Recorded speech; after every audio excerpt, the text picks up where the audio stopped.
बिहार के सभी शिक्षक भाइयों, शिक्षिका बहनों एवं शिक्षा प्रेमियों, आप सभी को सादर प्रणाम, नमस्कार। साथियों, बिहार विधानसभा का चुनाव की घोषणा हो चुकी है, यानी आदर्श आचार संहिता आज से लागू हो चुकी है। हम आप लोगों को अपने पुराने वीडियो के बारे में थोड़ा सा आपको याद दिलाएंगे कि हमने 24 सितंबर को एक वीडियो जारी किया था, जिसमें 22 सितंबर सोमवार को जब हम पटना सचिवालय में गए थे तो जिक्र किए थे। और मैं पूर्ण रूप से यह जान रहा था, पूर्ण रूप से यह बताया भी था उस वीडियो में कि कहीं सचिवालय में कोई हलचल नहीं है, कोई बड़ा हम लोग के लिए निर्णय नहीं होने जा रहा है। सरकार की जो मंशा लग रही थी वो ठीक नहीं लग रही थी, लेकिन हमें बड़े ही दुख के और अफसोस के साथ करना पड़ रहा है कि जिस तरह से अंग्रेज के ज़माने में कुछ जमींदार लोग कहा करते थे कि अंग्रेज अच्छा है, बहुत अच्छा है, आप लोग चुप रहिए, लड़िए नहीं, सब मिलेगा, उसी तरह से कुछ हमारे ही बीच के लोग, उनके लिए कोई शब्द मैं नहीं इस्तेमाल करना चाहता हूँ, आप लोग खुद उनके लिए शब्द चुन लीजिए, कहते थे कि हमको सूत्रों से जानकारी मिली है, सब कुछ हो चुका है, मुख्यमंत्री घोषणा करने वाले हैं। कुछ लोग कहते थे कि हमको गुप्त सूत्रों से सूचना मिली है, सब कुछ हो चुका है, आप लोग मत बोलिए। कुछ लोग तो हमको फोन पर भी कहते थे कि मत बोलिए, सब कुछ हो गया है, तुरंत घोषणा हो जाएगा, आज मंत्रिमंडल है, कल मंत्रिमंडल है। लेकिन मैंने जो उस दिन भर 22 तारीख को सचिवालय में जो अवलोकन किया, उससे स्पष्ट था, जो परिलक्षित है कि कहीं शिक्षकों के लिए कुछ होने वाला नहीं था, जिसकी जानकारी मैंने पूर्व के वीडियो में ही दे चुका था। खैर, का होत पछता है जब चिड़िया चुग गई खेत। हम सिर्फ इतना ही कहना चाहेंगे कि अब आचार संहिता लागू है, हमें स्वच्छ चुनाव की तैयारी करनी चाहिए और स्वच्छ चुनाव हो, इसके लिए पूरा हमें सहयोग करना चाहिए।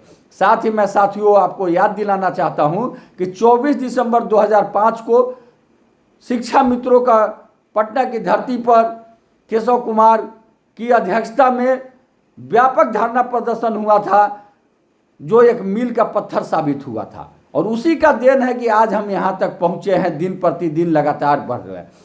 पुनः आज हम यह संकल्प लेते हैं कि 24 दिसंबर 2025 से चाहे जिसकी सरकार बने, पटना की धरती पर हम अपना शक्ति प्रदर्शन करेंगे। उसमें बिहार के सभी शिक्षक भाई, शिक्षिका बहन, चाहे वो किसी भी संघ के हो, किसी भी संगठन के हो, चाहे वो नियोजित हो, नियमित हो, रिटायर्ड हो, बीपीएससी से बहाल विद्यालय अध्यापक हो, विशेष शिक्षक हो, प्रधानाध्यापक, प्रधान शिक्षक, सभी भाई बहन मिलकर वहाँ अपना एकजुटता दिखाएंगे।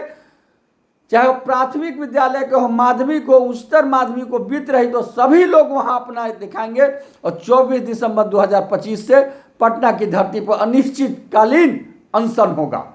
उस दिन से आमरण अनशन होगा जब तक हमारी सभी जायज मांगे नहीं मान लेती। हमें यह भ्रम तोड़ना होगा कि चुनावी वर्ष में ही सरकार कुछ करती है। डॉक्टर लोहिया कहा करते थे कि जिंदा कौम 5 साल इंतजार नहीं करती, और 24 नवंबर 2025 को सरकार बनी थी, और ठीक एक माह बाद 24 दिसंबर को हम लोग का धरना प्रदर्शन हुआ था, और उसी का नतीजा था कि हम लोग को 60 साल तक के लिए नौकरी मिली, आज ये मिला। इसलिए हमें कहीं से हतोत्साह होने की जरूरत नहीं है, हमें कहीं से चिंतित होने की जरूरत नहीं है। बस इस 24 दिसंबर तक ले सभी लोग एकजुट होना है, अपने अपने संगठन को मजबूत करना है, पूरी तैयारी करना है, और 24 दिसंबर 2025 से पटना की धरती पर आमरण अनशन करना है, पूरा शक्ति प्रदर्शन करना है। जब तक हमारी मांगे नहीं मानी जाती है, नियोजित की, नियमित की, विशिष्ट की, विद्यालय अध्यापक की सभी मांगे नहीं मानी जाती है, तब तक हमारा अनशन जारी रहेगा, और लाखों की संख्या में हम पटना की धरती पर बैठे रहेंगे, पटना को पाट देंगे। इन्हीं तैयारी में अब लगना है, इंकलाब जिंदाबाद करना है, और पूरी मजबूती से रहना है। आपका केशव कुमार, प्रदेश अध्यक्ष, शिक्षक संघ बिहार। इंकलाब जिंदाबाद, शिक्षक संघ जिंदाबाद। धन्यवाद।